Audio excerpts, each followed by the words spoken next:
My name is Lindsey and I'm a biodynamic massage therapist and I'm also a body psychotherapist. I'm going to talk to you briefly about contact in biodynamic massage.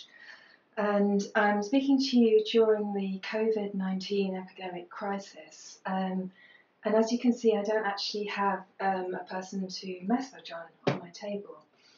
But actually, I don't think that's a bad thing. Biodynamic massage is a psychotherapeutic, attuned, confidential, and often intimate form of massage. So actually, I don't think it would be necessarily appropriate for me to have a real person to demonstrate on here. You're also, if you are my client, you would be more than a body. You are also a person. And it's the embodied relationship that I would make with you, the embodied contact that we would make as therapist and client, which I think for me is the most important aspect of biodynamic massage. To give you an example of how key that embodied contact is, during this crisis, the practitioners have been finding that clients who they're used to massaging on have an embodied somatic memory of how that massage feels.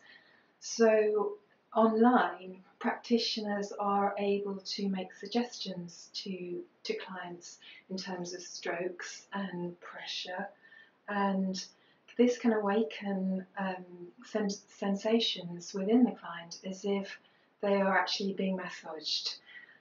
So they have a somatic memory of what that feels like. And I think although that's not an alternative to an actual massage, I think it gives you an idea of how important that embodied contact is.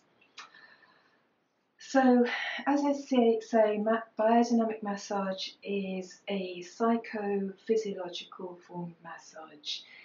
There is a deep and intrinsic connection between mental and physical health.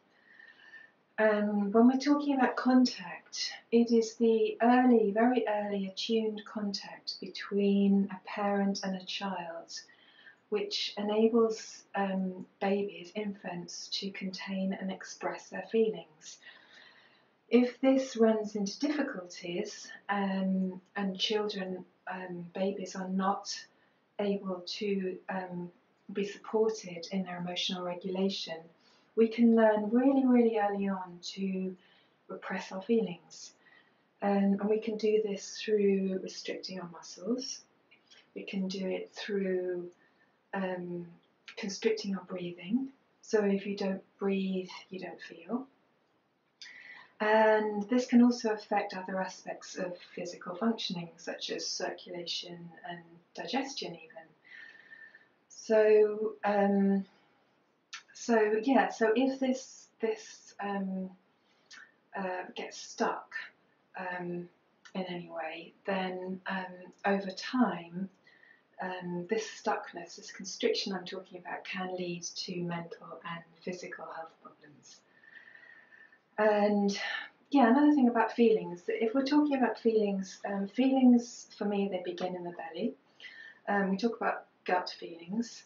So we start with sensations and stirrings, and then this energy moves up into the chest area, where it becomes amplified, and we actually feel our feelings. We talk about things being heartfelt, and then the feelings and energy are expressed through the eyes and the mouth.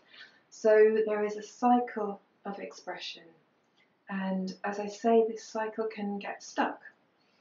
And the aim of biodynamic massage is to complete that cycle.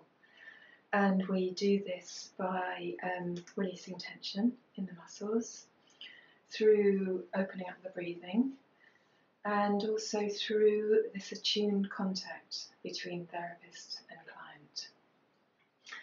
So if you were my client, I would aim to stay in contact with you through my eyes, through my touch, But I would also be asking you questions as well.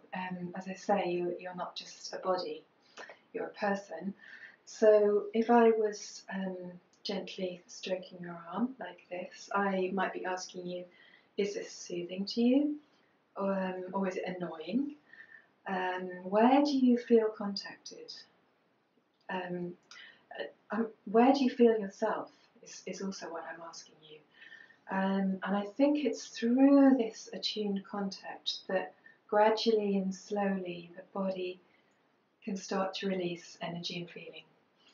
And also that over time, gradually, the body starts to learn to do things differently. So I would just leave you with one memory I have of a client who I massaged, and I asked him at the end of the massage, so how do you feel in your body? And he said, well, now I feel I have a body. And I think by that he meant, now I feel more myself. I think he meant he felt more embodied and enlivened. And I think that, if anything, is a main aim of biodynamic massage. We would like you to feel more yourself.